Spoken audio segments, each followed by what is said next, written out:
History GK से top 30 MCQ आपके लिए लेके आए हैं, जो आपकी सभी प्रकार की परीक्षाओं के लिए बहुत ज़्यादा इंपॉर्टेंट है, बार बार बहुत सारी परीक्षाओं में पूछे आते हैं। दोस्तों ये दूसरा वीडियो लेक्चर है। चलिए दोस्तों वीडियो स्टार्ट करते हैं। आई होप आप लोग अच्छे होंगे। स्वागत है आपका स्टेज क्लासेस में। चलते हैं पहले क्वेश्चन की ओर। वीडियो अच्छा लगे वीडियो को लाइक करिएगा, अपने दोस्तों में शेयर भी करिएगा। पहला क्वेश्चन देखिए क्या कह रहा है। सिंधु घाटी सभ्यता की खोज किसने की थी? बी ऑप्शन आपका राइट होगा, दयाराम साहनी। दोस्तों सिंधु घाटी सभ्यता विश्व की प्राचीन नदी घाटी सभ्यताओं में से प्रमुख सभ्यता थी। आपको बता दें 1921 ईस्वी में राय बहादुर दयाराम साहनी ने भारतीय पुरातत्व विभाग के निदेशक सर जॉन मार्शल के नेतृत्व में हड़प्पा नामक स्थल की खुदाई कर इस सभ्यता की खोज की थी। इस हिसाब से बी ऑप्शन आपका इस क्वेश्चन की राइट होगा। अगला क्वेश्चन, सिंध प्रांत के लरकाना में हड़प्पा संस्कृति का कौन सा नगर एवं किसने खोजा था इसको? ए ऑप्शन आपका राइट होगा दोस्तों, Mohenjodaro, doctor R D Banerjee. दोस्तों मोहनजोदड़ो की खुदाई 1922 में सिंधु के तट पर लरकारा जिले में की गई थी। इसकी खुदाई आर डी बनर्जी के नेतृत्व वाली एक टीम ने की थी। आपको बता दें धनुषकोडी को वह स्थान माना जाता है जहां भगवान राम ने श्रीलंका यानी राम सेतु को जोड़ने के लिए एक पुल बनाने का आदेश दिया था। ए ऑप्शन आपका इस क्वेश्चन का राइट होगा। अगला क्वेश्चन, भारतीय इतिहास का कौन सा काल स्वर्ण युग के नाम से जाना जाता है? डी ऑप्शन आपका राइट होगा, गुप्त काल। दोस्तों गुप्त काल को भारतीय इतिहास का स्वर्ण युग माना जाता है। इसे भारतीय संस्कृति के प्रचार प्रसार, धार्मिक सहिष्णुता, आर्थिक समृद्धि तथा शासन व्यवस्था की स्थापना काल के रूप में जाना जाता है। इस हिसाब से डी ऑप्शन आपका इस क्वेश्चन के लिए राइट होगा। अगला क्वेश्चन, भारत का सर्वाधिक पुरातन वेद कौन सा है? ए ऑप्शन आपका राइट होगा, ऋग्वेद। ऋग्वेद को चारों वेदों में सबसे प्राचीन माना जाता है। अगला क्वेश्चन, भारतीय संस्कृति का मूल अर्थ क्या है? बी ऑप्शन आपका राइट होगा, मानव जीवन की विभिन्न प्रवृत्तियों से संबंधित विरासत। अगला क्वेश्चन, हड़प्पा सभ्यता किस काल से संबंधित थी? सी ऑप्शन आपका राइट होगा, कांस्य युग। तो यह सभ्यता मुख्यतः 2600 ईसा पूर्व से 1900 ईसा पूर्व तक मानी जाती है। ठीक है, सी ऑप्शन आपका राइट होगा। अगला क्वेश्चन, आर्य भारत में सर्वप्रथम आए।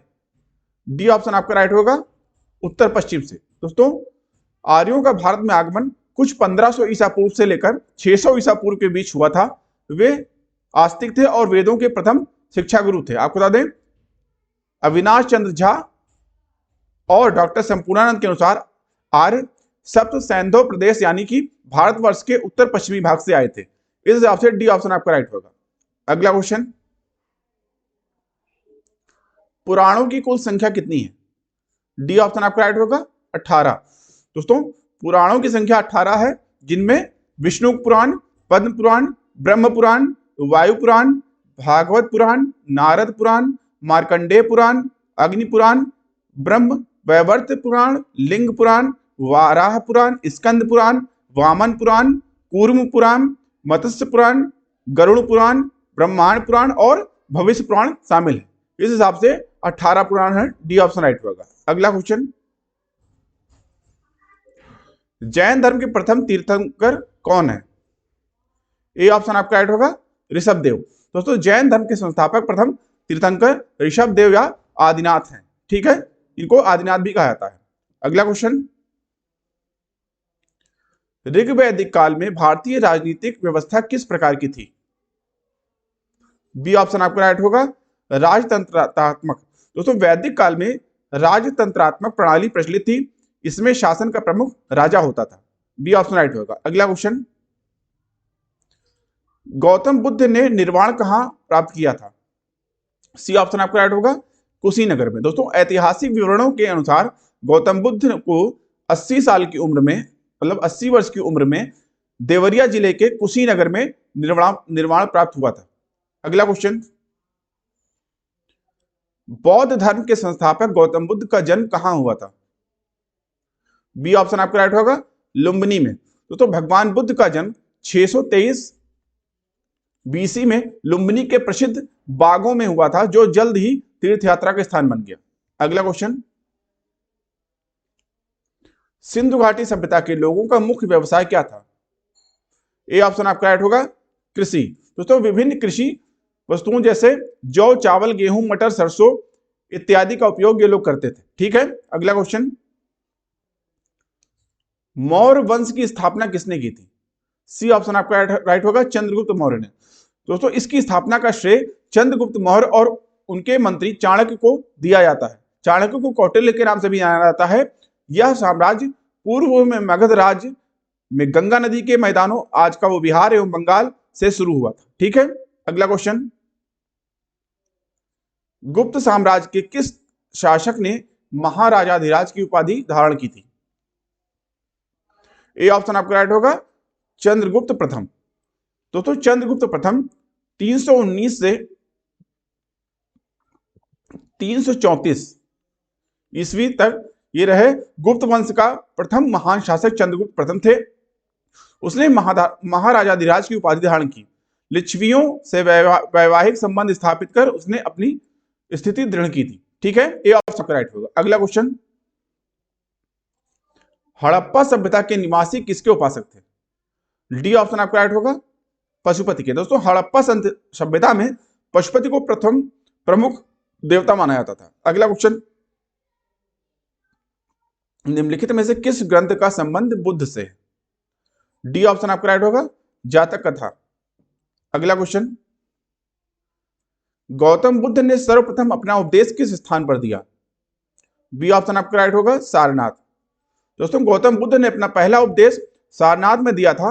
गौतम बुद्ध लगातार 49 दिनों के ध्यान के बाद गौतम ने बिहार में बोधगया गांव में एक पीपल के पेड़ के नीचे बोध यानी ज्ञान को प्राप्त किया। बुद्ध ने अपना पहला उपदेश यूपी के बनारस शहर के पास सारनाथ गांव में दिया था। बी ऑप्शन आपका राइट होगा। ठीक है, अगला क्वेश्चन, चंद्रगुप्त द्वितीय को विक्रमादित्य क्यों कहा गया? बी ऑप्शन आपका राइट होगा। दोस्तों शकों पर विजय प्राप्त करके उन्होंने विक्रमादित्य की उपाधि धारण की। ठीक है, अगला क्वेश्चन, भारत पर प्रथम विदेशी आक्रमण किस यूनानी शासक ने और कब किया? डी ऑप्शन आपका राइट होगा। दोस्तों इसमें से कोई नहीं। दोस्तों दारा प्रथम 1500 दारा प्रथम जो थे 516 ईस्वी में भारत पर आक्रमण करने में प्रथम सफलता इन्हें प्राप्त हुई। दारा ने यूनानी सेनापति स्काइलैक्स ने सिंधु से भारतीय समुद्र में उतरकर अरब और मकरान तटों पर जो है इन्होंने पता लगाया। डी ऑप्शन आपका राइट होगा इस क्वेश्चन के लिए। ठीक है, अगला क्वेश्चन, मौर्य साम्राज्य का वर्णन मिलता है। डी ऑप्शन आपका राइट होगा, उपयुक्त सभी में। दोस्तों साहित्यिक स्रोतों में कौटिल्य का अर्थशास्त्र, विशाख दत्त का मुद्रा राक्षस, मेगस्थनीज का इंडिका और बौद्ध साहित्य और पुराण शामिल है। आपको बता दें मौर्य साम्राज्य ने 137 वर्षों तक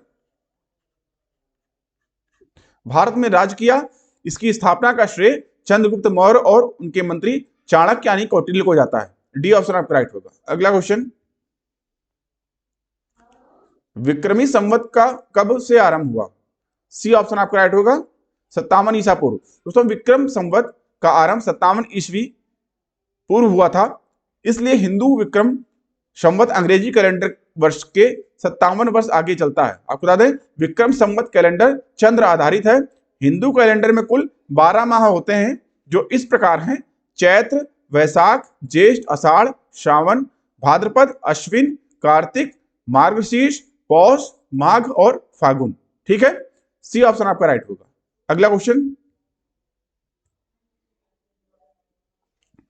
निकोलो कोंटी नामक विदेशी यात्री जो देवराय द्वितीय के शासनकाल में विजयनगर आया था, किस देश का निवासी था? ए ऑप्शन आपका राइट होगा, इटली। दोस्तों इटली का यात्री निकोलो कांटी विजयनगर की यात्रा पर देवराय प्रथम के शासनकाल में आया था। ठीक है, अगला क्वेश्चन, प्राचीन भारत के किस राजा राजा को भारत का नेपोलियन कहा जाता है? ये क्वेश्चन थोड़ा गलत हो गया दोस्तों। क्वेश्चन यही है कि प्राचीन भारत के किस राजा को भारत का नेपोलियन कहा जाता है? सी ऑप्शन आपका राइट होगा, समुद्रगुप्त को। दोस्तों समुद्रगुप्त भारत के महानतम राजाओं में से एक थे। उसने अपने राज्य को एक साम्राज्य में बदल दिया और एक महान विजेता साबित हुआ। उसकी जीत को देखते हुए उन्हें भारतीय नेपोलियन माना जाता है। ठीक है, सी ऑप्शन राइट होगा। अगला क्वेश्चन, लिंगायत संप्रदाय की स्थापना किसने की थी? बी ऑप्शन आपका राइट होगा, वासवन्ना ने। ठीक है, जिन्हें गुरु बसवेश्वर भी कहते हैं। कब की थी? 12वीं शताब्दी में। अगला क्वेश्चन, चंद्रगुप्त द्वितीय के शासनकाल में कौन सा चीनी यात्री भारत भ्रमण के लिए आया था? सी ऑप्शन आपका राइट होगा, फायान। दोस्तों चंद्रगुप्त के राज्यकाल में चीनी यात्री फायान ने भारत का भ्रमण किया। फायान 400 से लेकर 411 ईस्वी तक जो है ने तत्कालीन सामाजिक एवं धार्मिक स्थिति तथा व्यवस्था का अत्यंत सजीव उल्लेख इन्होंने किया है। ठीक है, ये 400 से लेकर 411 तक रहे। ठीक है, सी ऑप्शन राइट होगा। अगला क्वेश्चन, प्राचीन भारत का कानून दाता किसे माना जाता है? बी ऑप्शन आपका राइट होगा, मनु को। दोस्तों प्राचीन मनीषी तथा कानून दाता मनु ने कहा है कि शास्त्रों के अनुसार राजा कर लगा सकता है। ये किसने कहा था? मनु ने। बी ऑप्शन आपका राइट होगा, मनु को प्राचीन भारत का कानून दाता कहा जाता है। ठीक है, अगला क्वेश्चन, गीता सार है। सी ऑप्शन आपका राइट होगा, महाभारत का। दोस्तों महाभारत युद्ध आरंभ होने के ठीक पहले भगवान श्री कृष्ण ने अर्जुन को जो उपदेश दिए वह श्रीमद् भगवद गीता के नाम से प्रसिद्ध है। यह महाभारत के भीष्म पर्व का अंग है। गीता में 18 अध्याय और 700 श्लोक है।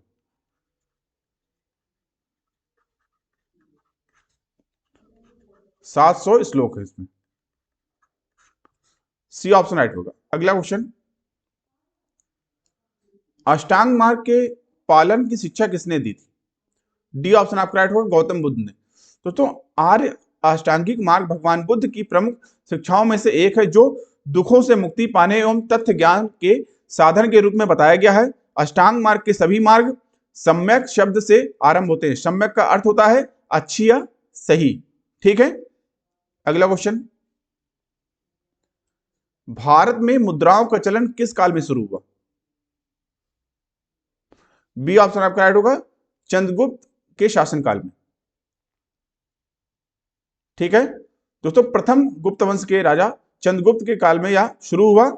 भारतीय इतिहास के गुप्त वंशीय राजाओं के काल में जारी स्वर्ण मुद्राओं को दिनार कहा जाता था। ठीक है, अगला क्वेश्चन, और दोस्तों ये लास्ट वाले वीडियो लेक्चर का क्वेश्चन था। क्वेश्चन क्या था? सिकंदर लोदी ने किस नगर की स्थापना की थी? तो डी ऑप्शन आपका राइट होगा, आगरा। आगरा शहर को सिकंदर लोदी ने सन 1504 में बसाया था। ठीक है, अगला क्वेश्चन, और दोस्तों आज का प्रश्न है आपके लिए, भारत का पहला मुस्लिम आक्रमणकारी कौन था? महमूद गजनवी, मोहम्मद गौरी, मोहम्मद बिन कासिम या कुतुबुद्दीन ऐबक? इस क्वेश्चन का जवाब आपको कमेंट बॉक्स में देना है। तो दोस्तों अभी के लिए इतना ही। आई होप आपको वीडियो अच्छा लगा होगा। वीडियो अच्छा लगा वीडियो को लाइक करिए, अपने दोस्तों में शेयर करिए। आपने अगर अभी तक चैनल को सब्सक्राइब नहीं किया है तो चैनल को सब्सक्राइब करना ना भूलें, जिससे चैनल पर आने वाले सभी प्रकार के वीडियो के नोटिफिकेशन आपको टाइमली मिलते रहे। अभी की वीडियो को देखने के लिए आप सभी का धन्यवाद। मिलते हैं दोस्तों नेक्स्ट वीडियो लेक्चर में, तब तक के लिए थैंक यू। जय हिंद।